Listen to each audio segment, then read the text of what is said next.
Hello, I hope you all are well and you have rested.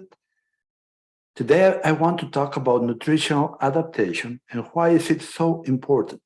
I am Jim Elizondo from Real Wealth Ranching, where our goal is to help you achieve maximum productivity while improving your land the fastest using low-cost methods.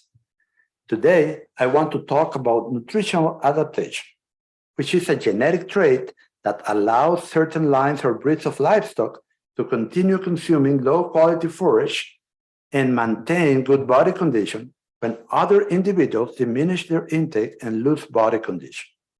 You know, the relative intake, the amount of pounds of dry matter a ruminant consumes per day regarding each hundredweight, will determine body condition. So it is a very important trait and it is inherited. So we can select for it and reap the rewards. If you happen to know someone that would like to increase his or her land productivity using low-cost biological methods, working smarter, not harder, please share this podcast with them. So is nutritional adaptation something you have to train or adapt your livestock to, or is it a genetically determined trait? I said earlier that it is a genetically determined trait as its individual appetite, which is also genetically determined and inherited. And it is theorized that nutritional adaptation comes from natural selection when some breeds and animal groups migrated through deserts where only the ones with the highest nutritional adaptation would survive and prosper. It is inherited, and some breeds have a higher nutritional adaptation than others. So what can nutritional adaptation in your livestock do for you? Well, your livestock will be able to consume more of the available forage in a paddock without losing body condition. Is this good? Well, it means that you will be able to harvest more cow days per acre than with animals lacking nutritional adaptation. How important is that? Well, at around 30% better harvest efficiency, it means that your stocking rate can increase around 30% without losing animal performance. So it's very, very important because general costs are not increased when doing this. The increase in stocking rate is almost pure profit. Now, please remember my motto: fat cows, fat cows, fat cows. Not obese, but fatness is required for productivity in female livestock under a natural environment, the real world. Then there are other benefits to your pasturing soils. When under the total grazing program, where we avoid overgrazing, you harvest more of what is available, the regrowth will be higher in leaf to stem ratio, and there will be less stems left behind, stems that will continue to use energy by respiring, consuming the stored energy in grounds and roots of your plants, leaving a plant without reserves. This also means that at the same stocking rate, your grass will get a longer rest period than with less nutritionally adapted genetics. What is this worth?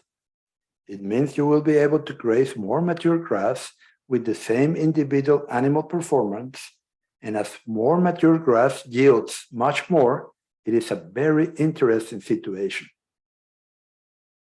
Now, let us consider humus formation. We know that most humus is created on more mature forages by the soil microorganisms fed from the root exudates.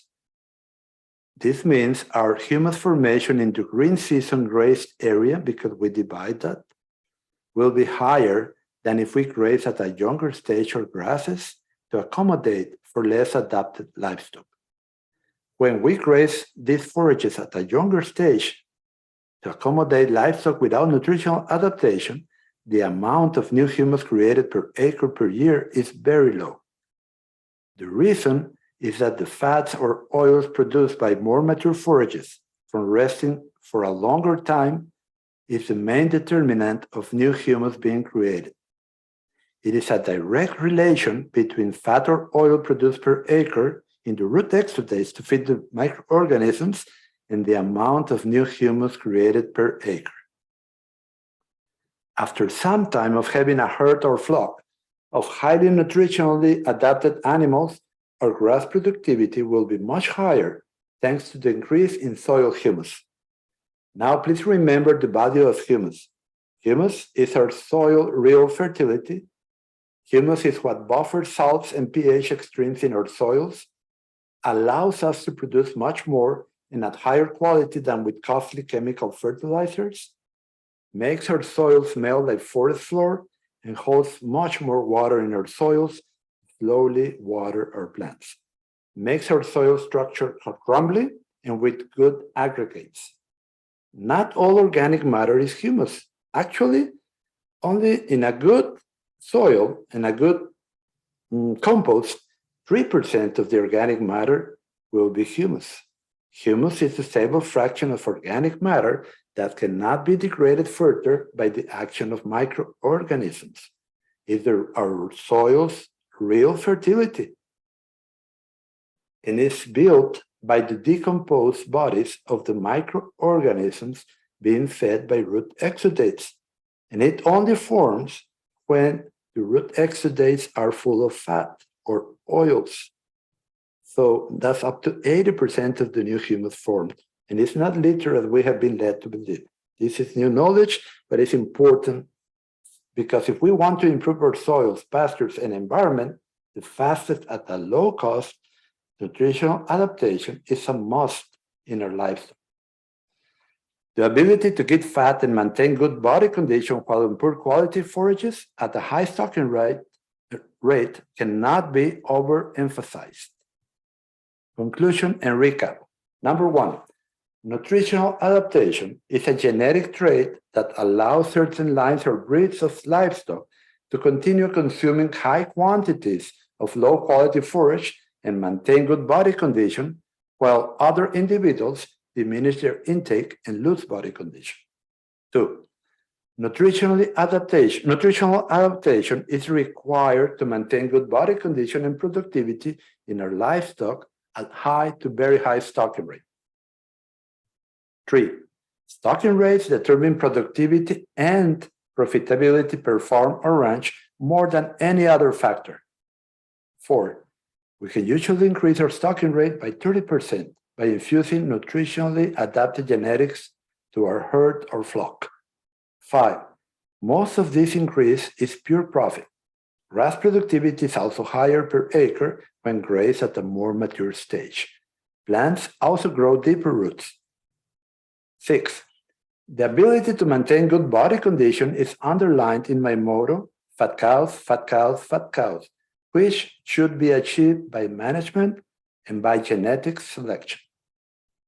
7, our grass regrowth after a non-selective graze under the total grazing program will be leafier, which means a better solar panel per square yard. 8, humus formation is enhanced as more mature grass creates more oil or fat, which is required for humus formation. 9, higher humus formation, our soil's real fertility, will ensure we get more grass productivity along with a much higher quality now and in the future. 10, we cover this and other selection guidelines in the Adapted Genetics Selection Guidelines online course. Well, that's it for today. I hope you like this podcast and you can implement some of it. Thank you, and until next time, be sure to subscribe to the podcast on Spotify, iTunes, or YouTube, or join us for the weekly email at www.rwranching.com/join. Have a great day.